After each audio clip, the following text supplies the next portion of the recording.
Welcome to the RTD Adapters installation video, part number 3. We'll be installing a Harley Twin Cam motor into an RTD adapter that is installed to a Type 1 VW transaxle. This will go into our Beetle. The adapter also fits vans, dune buggies, and VW tracks. Let's get started. Ready? Okay, we're ready to install a motor here now today. Call up your good buddy with the big arms. Its motor weighs 127 pounds. I'm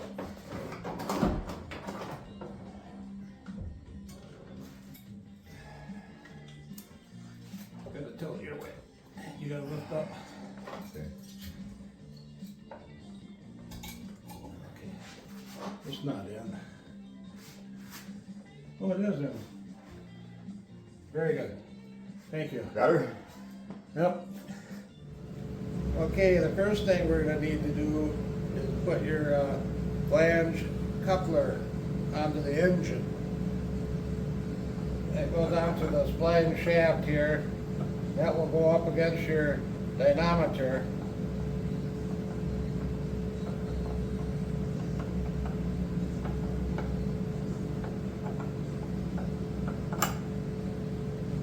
We'll install that with a locking collar and the nut. That gets torqued to 125 foot-pounds. Okay, now that we've got our engine installed, I'd like to point out a few things. This is a 2006 Harley-Davidson Twin Cam engine. It has 100,000 miles on it. What we've modified on here is it was fuel injected, so we ended up putting a standard manifold on there with a CV carburetor.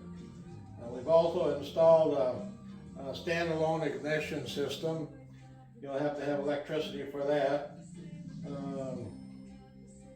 Oil sending unit, we have modified a little bit for that.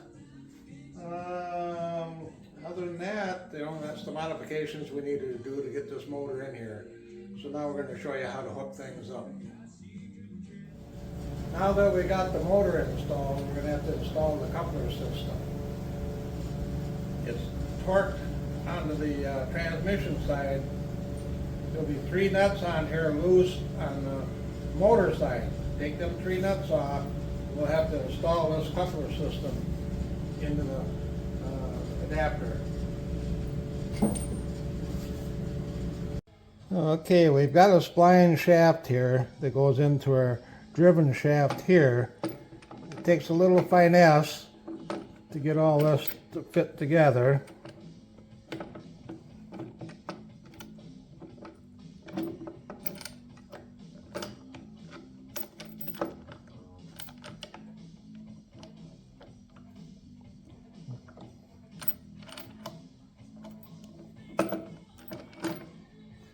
There we go. Okay, slide the shaft into the other shaft.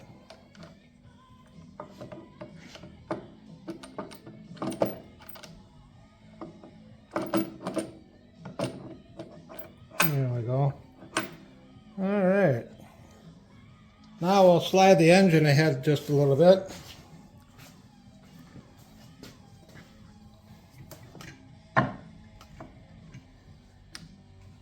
Now we take these bolts, line them up, do all 3 of them, take the nut, put on here, torque these to 75 foot-pound. Do not twist this part of it. Put your torque to this side here.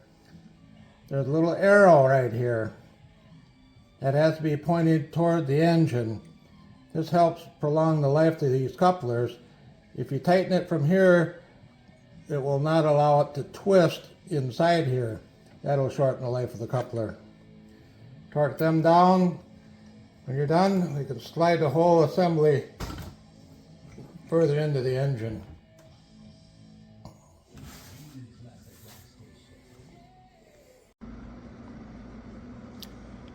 When installing the coupler to the flange, we created a crow's foot wrench that we can use our torque wrench on.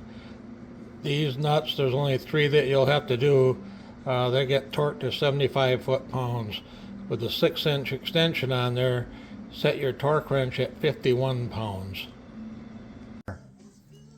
Once you have your engine coupler assembly slid into the transaxle, you can position your engine to get your bolt started. These are a locating sleeve that need to go in here. That specifically locates the engine where it should be. You might have to lift up just a little bit. I'm going to lift that up, Freddie.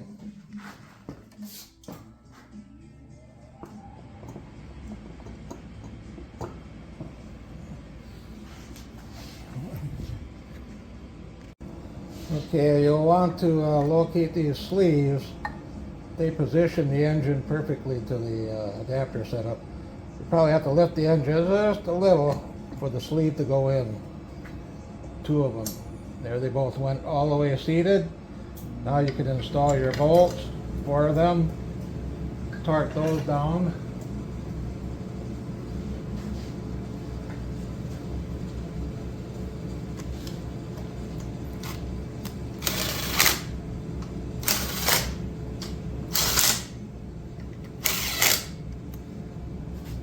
Now we can do the front motor mounts.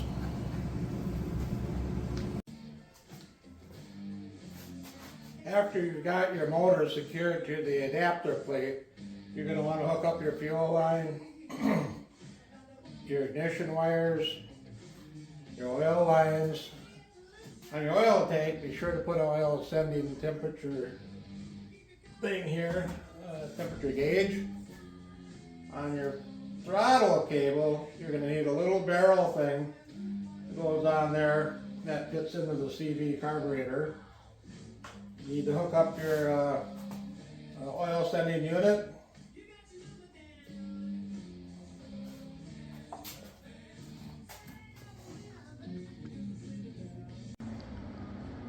I wanted to point out that that's where I've located the voltage regulator. A couple screws right there. You'll have to determine where you want to put yours.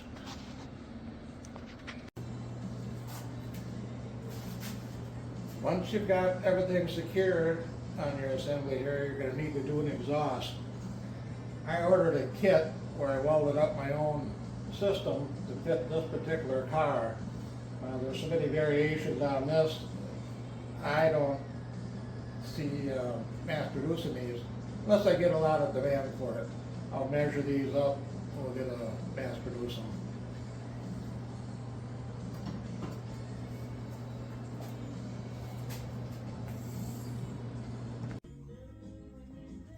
After you've installed your pipes, you can install your bonnet.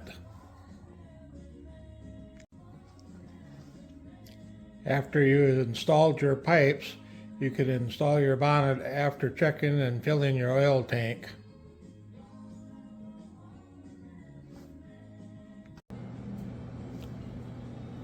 Here we have the bonnet installed. On our unit, we've cut an opening to expose the engine.